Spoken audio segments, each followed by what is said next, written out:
Assalamualaikum warahmatullahi wabarakatuh. Waalaikumsalam. Ini kita kayaknya agak serius mas. Aku pakai ini karena tadi habis keluar nggak punya jaket. Ya. Jaketnya lagi dicuci. Mau pakai seperti ini ya, sekedar untuk nahan angin mas.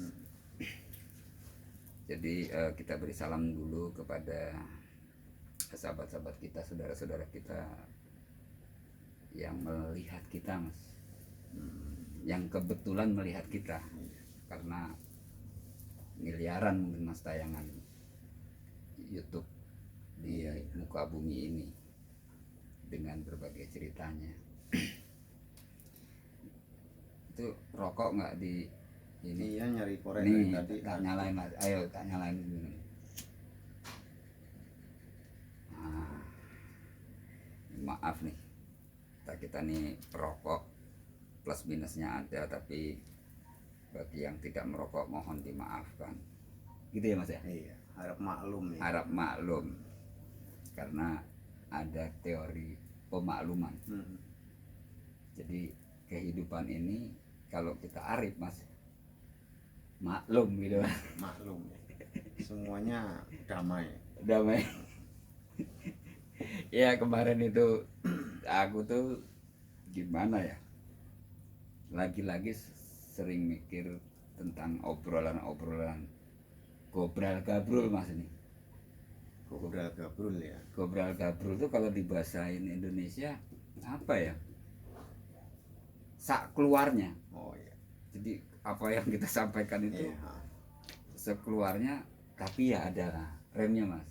Karena istilahnya kita berdialektika supaya kita nggak disebut orang PA mas. Sampai mau disebut orang PA? Sebentar, PA itu banyak yang mengartikan tuh orang yang patuh agama bisa ya kan. Bisa ya kan. PA itu banyak versi lah. Oh Nggak gitu? apa-apa ya. Enggak. Bebas. Takutnya kalau kita disebut orang PA gitu mas, nanti orang-orang nggak mau lihat kita lagi mas. Justru kalau zaman-zaman sekarang tuh semakin PA seseorang semakin banyak fan-nya. Gimana sih? Aku ngerokok dulu mas. Yang penting jangan dibikin-bikin aja PA-nya gitu. Yang alami itu lebih apa ya, natural lah. Natural itu lebih indah mas. Jadi kalau wanita juga bisa wanita mas. Nah Kalau bedaannya itu terlalu tebal mas, itu justru tidak menarik.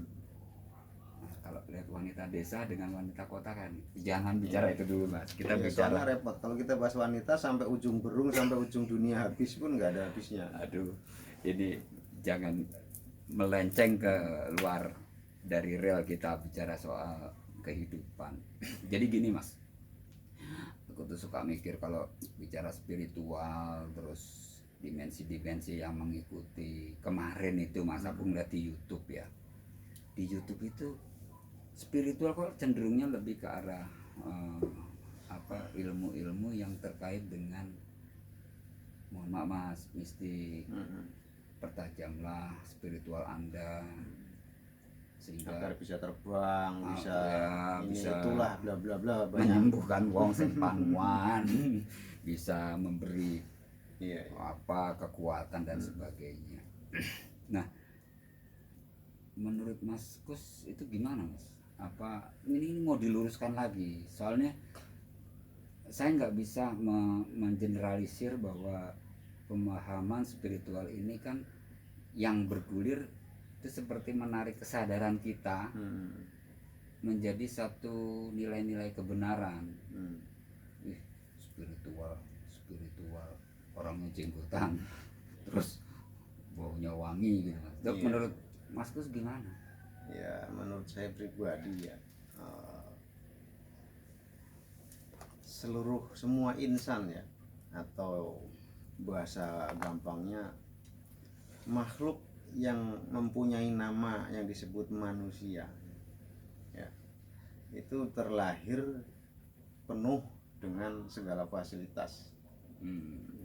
Salah satunya kalau bahasa sekarang itu bayi terlahir membawa dengan segala apa sih bahasa ininya, bisa Ada dikatakan apa zat atau apa? Jadi ada bayi mas, pas disorot waktu meninggal itu aduh garis-garis biru.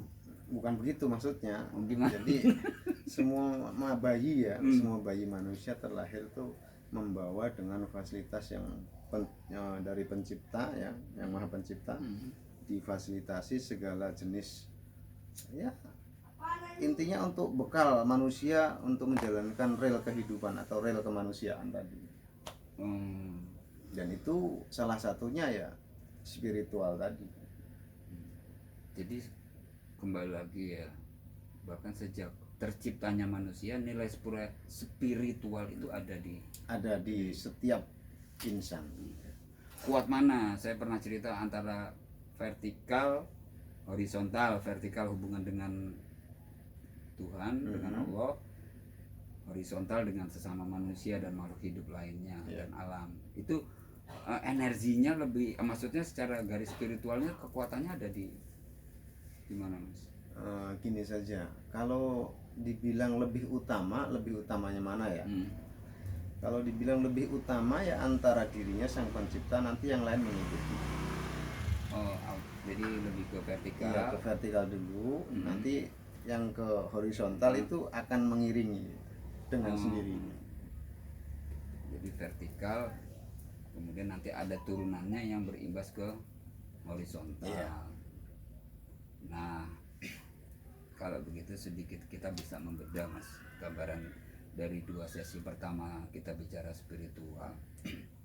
Lalu gini mas, jadi setelah nonton YouTube seperti itu, mudah-mudahan obrolan kita bisa meluruskan bahwa spiritual itu bukan hal-hal yang sebetulnya bersifat mistis, klinik dan sebagainya, bukan mas. Bukan. Tapi bisa juga dipakai untuk itu, bisa. Oh. Bisa. Nah kalau ada orang yang menyebutkan, oh, saya pernah mas, lo punya spiritual apaan gitu kan? Nah orang bisa membaca itu. Iya. Nah, kita sendiri nggak paham mas, bahwa saya sendiri nggak paham bahwa saya punya, orang bilang ada energi spiritual. Nah orang yang bilang ke saya seperti itu, sepertinya dia punya spiritual yang kuat juga atau bagaimana mas? Gitu. Hubungannya gimana? Sebenarnya bukan punya spiritual yang kuat ya. Jadi begini ya, dalam bahasa berkomunikasi antara dua orang ya. Contoh ya, yang satu memiliki spiritual yang baik, yang satu anggap aja orang abangan atau orang awam atau orang biasa aja lah gitu. Kenapa sih yang baik spiritualnya tadi itu bisa mengetahui latar belakang lawan bicaranya tanpa dikasih tahu? Sebenarnya simple ya. Karena setiap manusia lahir di alam dunia itu sudah dikasih fasilitas ya. Ada yang di fasilitas itu banyak. Pendamping, ada juga hodam, ada juga yang bilang kalau bahasa apa, secara Islamnya itu korin atau kodam. Ya. Itu simpel sebenarnya. Padahal bukan si yang baik spiritualnya itu tajam bisa melihat, tidak. Tapi dari si lawan pembicaraan tadi, yang orang polos tomo tadi, dia memiliki pendamping. Nah si pendamping itulah yang ngobrol sama si yang memiliki spiritual yang baik. Iya. Jadi bukan dia bisa menerka atau bisa menebak atau bisa menerawang atau bisa meramal si Fulan, bukan. Jadi karena ada dialektika antara, ya ada obrolan antara si, contoh saya ngobrol sama Pak Iswan ya, contoh saja gitu ya.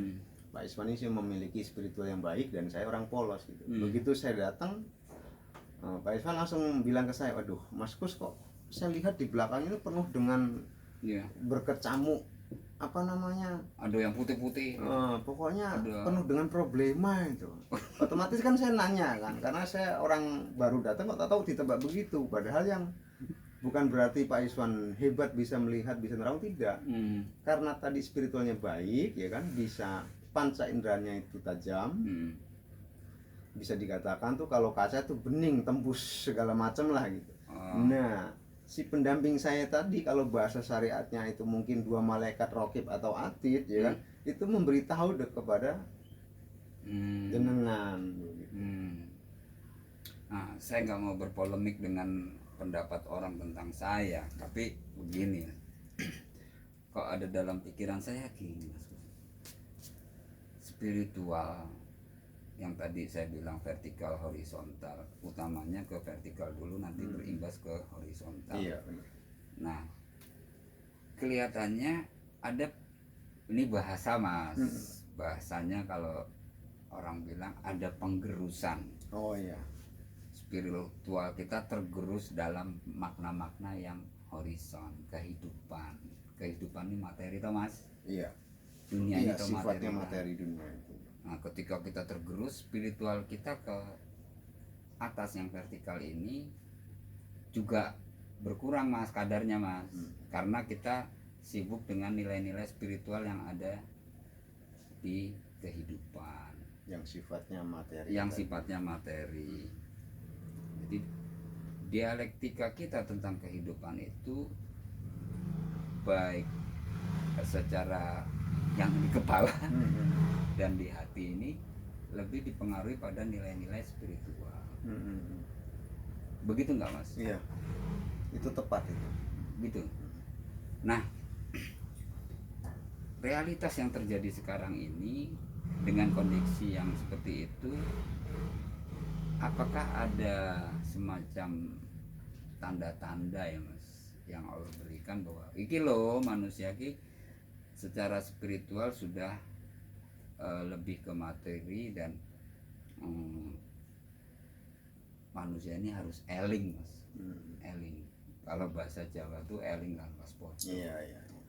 Itu apa gimana Mas? Maksudnya ketika ada pengurusan ini Allah akan mengingatkan tuh gimana Mas? Itu sudah pasti, cuman karena tadi ya terlalu asik bermain di dunia materi ya. Bisikan atau suara yang hak itu sering ditampilkan oleh individu. Maksudnya? Jadi ketika seseorang sudah kelewat batas atau melampaui batas norma-norma kehidupan yang sudah ditentukan oleh Sang Pencipta, itu pasti ada yang namanya teguran atau yang sifatnya pengingat ya dari Sang Maha Pencipta sendiri lewat kolbu ya. Di dalam kolbu itu kan ada yang namanya hati nurani ya. Di dalam hati nurani ada yang namanya tempat bersemayamnya ruh tadi. Nah, disitulah Sang Pencipta itu menyampaikan firman-Nya ya kan, lewat semua makhluknya, terutama manusia. Iya. Jadi bisa dibilang ya tetap diawasi sama Gusti Allah ya Mas. Iya. Ini era bener ya tak selentek gitu kan. Diselentek apa ditegur dulu Mas? Ditegur lah, tetap ada teguran secara halus dulu. Selentek ya kan? pas ini bahasa aku Mas. Iya. Disentil Mas. Nah, disentil itu kan untuk bahasa orang tua ke anaknya lah gitu kan. Dengan sentilan itu kan penuh dengan rasa kasih sayang gitu. Otomatis teguran itu tadi bisa tersentuh oleh si fulan tadi. Oh iya, bahwa saya sudah melakukan kesalahan yang fatal nih. Saya harus kembali ke fitrah saya. Nah, balik lagi yang spiritual tadi Mas. Iya. Ini kalau aku banyak tanya nuwun sewu Mas. Aku ini orang kampung. Kampung Curug ya. Iya. Pendidikannya juga ya enggak gini Mas. Jadi aku tanya gini. Nilai-nilai dunia sejak awal adanya manusia, kemudian ada fase-fase. Kalau dulu ceritanya gini Mas. Zaman prasejarah, sejarah, taulah nih sekarang zaman apa. Itu nilai-nilai spiritual yang berkembang juga berbeda. Mengikuti zaman. Zaman. Kadarnya pun mengikuti apa ya? Kemampuan seseorang itu ya, segala sesuatu yang ada dalam dirinya yang sudah difasilitaskan oleh Sang Pencipta itu akan mengikuti zaman. Cuman bagaimana si manusia itu tersendiri gitu. Maksudnya bisa enggak memanajemen tadi loh. Fasilitas yang diberikan dari Sang Maha Pencipta berbagai zaman itu bisa mengikuti, apakah si manusianya itu bisa memanage enggak. Jadi kembali ke apa ya, bahasa ininya, pokoknya setiap zaman yang disebut spiritual tadi ya, itu pasti akan mengikuti zamannya. Dan itu bagi yang orang yang mau terus merawat atau membina atau terus memperdalam spiritualnya, itu dia bisa mengikuti berbagai macam zaman. Pergolakan yang ada di kehidupan sehari itu dia mampu menjalaninya. Mampu berpikir kritis. Ya. Mampu berdialektika. Mampu berdialektika. Tapi itu persentasenya kecil, Mas. Artinya gini kan, saya kadang baca itu loh, Mas, yang yang kalau orang bilang itu jelimet loh, kalau dipelajari filsafat, Mas. Filsafat. Ya, kalau bicara filsafat itu kan dulu ada pemikir-pemikir besar, baik kalau saya muslim, Mas, jadi baik yang dari muslim maupun non muslim ya, mereka juga punya pandangan-pandangan tentang nilai-nilai kehidupan, teori-teori dan sebagainya. Artinya saya menangkapnya gini, Mas, mereka itu diberi nilai-nilai spiritual lebih atau gimana, Mas, dibanding orang biasa, Mas. Jadi ada yang mau berpikirnya lebih dalam, jadi filosof, ada yang kaum yang ya yang penting bisa mangan, bisa makan, bisa ini, dan dia nggak mau sibuk dengan nilai-nilai spiritual, padahal melakukan kegiatan spiritual. Tapi ada tokoh-tokoh itu gimana pandangannya? Itu simpel ya, apa ya, jawaban saya dari pertanyaan yang barusan dilontarkan, bahasa saya lontarkan lah gitu, atau pertanyaan yang disuguhkan ke saya. Jadi bukan tolak peluru, Mas, bukan, ini ya. yang disampaikan atau yang disuguhkan ke saya lah gitu. Disuguhkan lah biar santun. Intinya begini, semakin seseorang ya memperdalam atau anggap aja memperdalam spiritualnya atau memperbaiki spiritualnya, nanti dia akan semakin merasa dirinya itu tak berarti. Seumpama nih ya, kita golongkan sebagai golongan kaum sudra, menengah, dan kaum kalau bahasa kesatria atau ningrat. Abangan santri piai, Mas, ya. Kata Gret, penulis buku di Mojokerto itu. Ya. Jadi bahkan seorang raja pun beliau lebih interest memperbaiki spiritual dirinya sendiri, dan kalau sudah mendapatkan itu dia rela menanggalkan gelarnya sebagai sang maharaja atau sang prabu, bahkan rela kehilangan semua kerajaannya, kemegahannya, demi mempertahankan tadi, karena kalau sudah mencapai kesempurnaan spiritual, dunia ini sudah tak berarti baginya, walaupun hidupnya masih di dunia kan, karena memang kehidupan itu adanya di dunia kan. Entah dunia maya, entah dunia apa, kok intinya dunia kan, materi kan. Dunia maya itu nama orang, Mas. Oh, itu nama artis ya. Ya. Dunia apa sih, digital, betul?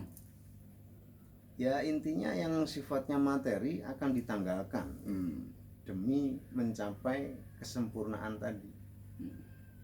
Tapi kembali ke hal itu, Mas, saya garis bawahi lagi tentang hubungan horizontal vertikal, atau dibaliklah vertikal horizontal.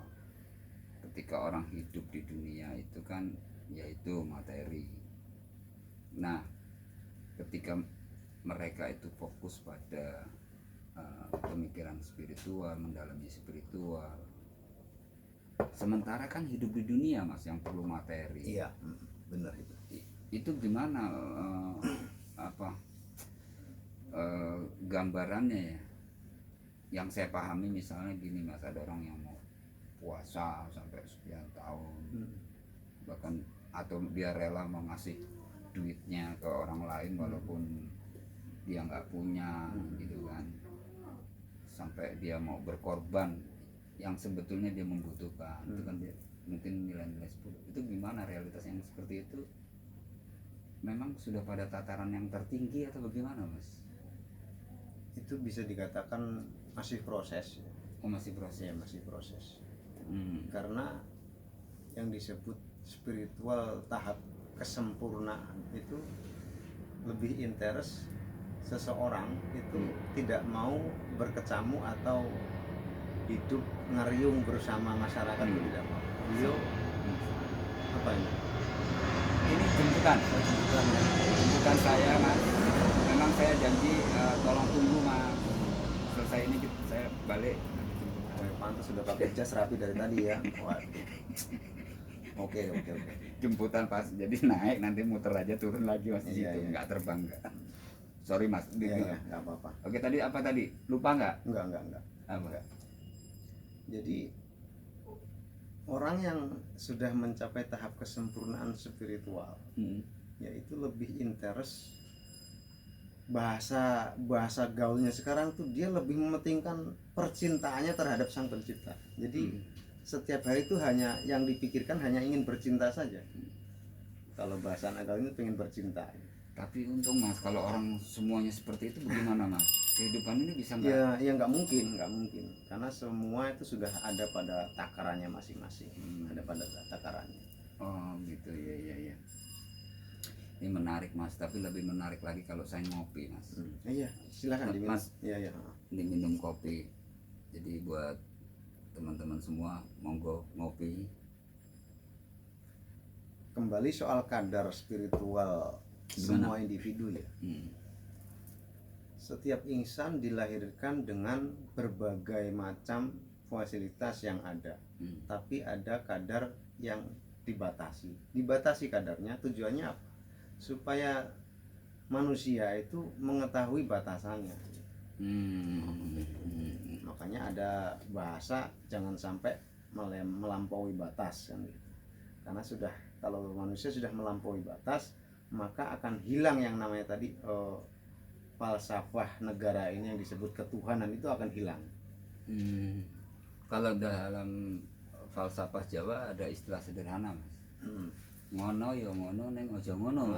Ya benar. Iya, itu sering saya lihat itu di media sosial, di logo itu banyak itu. Itu juga bagian dari kajian bagaimana kita lebih memahami makna spiritual. Iya. Ngono ya ngono aja. Ngono ya ngono, tapi ojo ngono. Gitu ya gitu, tapi jangan gitu. Iya. Ini gimana, intinya Mas? jangan lebay. Dalam lebay itu ya jangan terlalu lah, atau jangan melampaui batas. Oh gitu. Itu bahasa lebay itu saya baru tahu kemarin dari anak saya, Mas. Itu lebay itu artinya apa gitu kan. Jadi yang perlu digarisbawahi bahwa manusia itu terlahir dalam keadaan merdeka, ya, dalam keadaan merdeka, putih bersih. Nah, yang disebut merdeka ini banyak penjabarannya ya, atau banyak mengandung arti. Bisa merdeka dari segala macam tuntutan hidup, ya kan? Tuntutan jabatan atau tuntutan yang sifatnya materi. Itu bisa dikatakan merdeka. Ada juga yang bisa disebut merdeka dari segala macam doktrin yang mengatasnamakan agama atau keyakinan. Nah, merdeka. Namun tidak pernah lepas dari yang namanya koridor tata cara, peraturan atau fitrah dari Sang Pencipta. Selama tidak melewati batas tadi, tidak keluar dari koridor yang sudah ditentukan oleh Sang Pencipta, manusia itu tetap merdeka. Tapi kalau sudah melewati itu, yang disebut merdekanya tadi sudah bukan merdeka lagi, itu sudah melampaui batas. Makanya ada yang namanya turunlah firman, kan begitu, atau wahyu, ya kan, diperuntukkan untuk manusia, untuk sebagai pengingat, pedoman, dan jalan hidup. Jadi kan gini, Mas, tadi Mas bilang gitu, orang yang merdeka, terus kan dalam perkembangannya tetap ada peristiwa, ada kejadian, ada proses dan sebagainya yang mewarnai setiap individu itu, sehingga mereka punya eh, pegangan atau prinsip-prinsip yang subjektif, Mas. Iya. Makanya kan saya sering bicara ke teman-teman kalau saya nggak bisa bicara atau menilai secara subjektif karena kebenarannya masih ada kenisbian, absurd. Nah gini Mas, ada nilai-nilai subjektif itu yang merasa orang ini menjadi aku bener loh, gitu kan, aku nggak salah loh, aku bener, aku. Nah ini gimana Mas, pengaruh terhadap nilai-nilai spiritual? Saya ambil contoh gini Mas, nggak apa-apalah korupsi gitu kan, toh uang korupsinya juga bisa buat nyumbang mohon maaf anak yatim misalnya.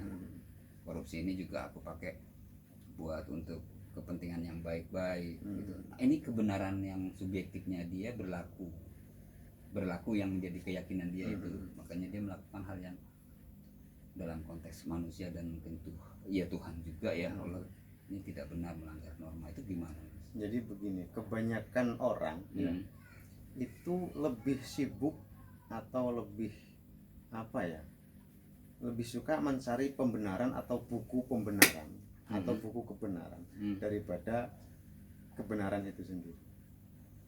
Paham ya? Bingung Mas. Bingung ya. Orang lebih suka mencari pembenaran ya kan, atau mencari buku kebenaran ya, daripada kebenaran itu sendiri. Kalau kebenaran sifatnya hak ya, benar kan, benar ya benar ya, salah ya salah, tidak bisa dicampur aduk. Tapi kalau pembenaran, hal yang salah pun bisa jadi benar. Jadi ada pertanyaan waktu masuk sekolah tuh Mas, ada ABCD toh, ini tambah ini A, B, C, ya, kita ngelingkarin. Tapi ada juga pertanyaan benar salah Mas. Nah, ya. Nah, benar salah ini dalam konteks keilmuan. Waduh, ini jemputan aku udah 2 Mas. Berarti sampai satu nanti tak calling supaya sampai balik juga bareng Mas kita Mas. Ya, biar kita bisa ke Bali ya. Iya. Itu Mas. Ini agak membingungkan. Tapi mohon maaf Mas, ini saya buat para pemirsa semua, ini jangan juga jadi bingung kita karena apa yang kita bicarakan ini gobral gabrul Mas, dan tidak pada takaran nilai kebenaran yang hakiki ya, tidak. Artinya ada dari obrolan kita ini bisa menjadi dialektika personality teman-teman semua, bahwa kebenaran yang absolut itu tetap yang menilai hak paten Sang Pencipta, Allah Subhanahu wa Ta'ala gitu ya. Nah, tapi kita di dunia itu disibukkan dengan mempertahankan nilai kebenaran duniawi kan Mas? Enggak kebanyakan ya, kebanyakan. Bahkan itu bukan hanya dari segi, ya bisa dikatakan dari umur dini ya, anak seusia dini sampai menjelang ajalnya pun masih berat mempertahankan yang disebut pembenaran tadi. Itu sebenarnya kata itu timbul dari ego atau egois ya, atau hasrat. Hasrat yang berlebihan ya kan, demi mempertahankan suatu ego. Jadi rela menghilangkan kebenaran yang hakiki demi suatu pembenaran tadi. Dan itu dipengaruhi dari perjalanan hidup yang selalu tidak berpedoman kepada fasilitas hidup yang dinamakan spiritual dari ilahi Robi atau Sang Pencipta tadi. Pada dasarnya porsinya sama. Maskus lahir sama saya porsinya sama. Cuman apabila dikembangkan itu ada batasannya. Umpama si A ya, apabila dikembangkan dia batasannya hanya sampai ke D. Sedangkan si B dikembangkan batasannya sampai ke F atau ke H atau ke Z. Kalau porsi dari awal semuanya sama. Ya itu Mas, soal apa benar salah dan sebagainya itu kan pasti menyerempet ke nilai-nilai spiritual yang ada di diri kita. Iya, benar. Nah, tadi saya setback lagi ke belakang bahwa setiap fase kehidupan itu ada keyakinan nilai-nilai spiritual yang boleh dibilang sesuai zamannya kan. Nah, ini cuman ngobrol aja nih Mas. Maksudnya spiritual yang muncul dalam diri itu akhirnya pada tataran aksional, kegiatan sehari-hari dan sebagainya itu memunculkan artefak atau budaya gitu kan. Sekarang dulu tidak ada handphone, sekarang ada handphone. Dulu ada candi, sekarang ada gedung-gedung gitu kan. Nah, secara substansi nilai yang dulu apa boleh Mas kita bandingkan dengan zaman yang lalu itu hubungannya ke atas itu gimana Mas? Jadi zaman leluhur secara spiritual, zaman sekarang now nih secara spiritual, tingkat mencorongnya keyakinan spiritual kepada Allah ya. Itu lebih gimana Mas? Apa nggak tahu lah Mas? Ya sebenarnya kalau dibilang dibandingkan ya nggak juga sih, cuman porsinya saja yang dikurangin gitu. Porsi spiritualnya dikurangi? Iya, dikurangi. Lebih ke dunia? Lebih ke dunia. Ya, maka jumlah manusianya pun yang memiliki kemampuan atau spiritual tadi yang bisa nyampe ke tahap kesempurnaan itu juga semakin sedikit, semakin sulit untuk kita temui. Iya, mbak saya dulu sering cerita gitu kan soal kehidupan, nilai-nilai kehidupan. Kadang-kadang saya nih mau tanya sama siapa. Jadi sekarang saya sering nonton YouTube itu channel-channel yang bisa memberi kasanah pemikiran gitu Mas. Jadi menurut saya ya semakin canggih teknologi ya, bukan manusia itu semakin pandai atau semakin hebat, tapi semakin bodoh dan semakin lemah. Di situ saja bedanya. Bedanya di situ. Kalau untuk dibandingkan ya di situ saja. Yang lain enggak. Lihat itu Mas, pembuatan Candi Borobudur. Itu katanya nggak pakai semen Mas, ya, cuma digadok-gadokkan gitu, ditempel-tempel bisa berdiri. Nggak pakai dicor kalau sekarang. Iya, sekarang pakai hitungan Mas, hitungan matematika. Iya. Tapi mereka menggunakan hitungan matematika Mas. Kalau untuk matematika dari zaman leluhur ya Mas, jangan mereka Mas, maaf. Kalau untuk matematika dari zaman nenek moyang kita atau bapak moyang kita atau apalah sebut nama yang lain banyak lah nggak tahu itu sama dari zaman Nabi Adam sampai sekarang sama, tidak ada perubahan. Karena itu ilmu pasti ya. Ilmu pasti ya. Ini menarik Mas, nanti coba kita diskusikan lagi yang lebih fokus Mas. Oke deh. Tapi gambaran umumnya memang kita masih berkutat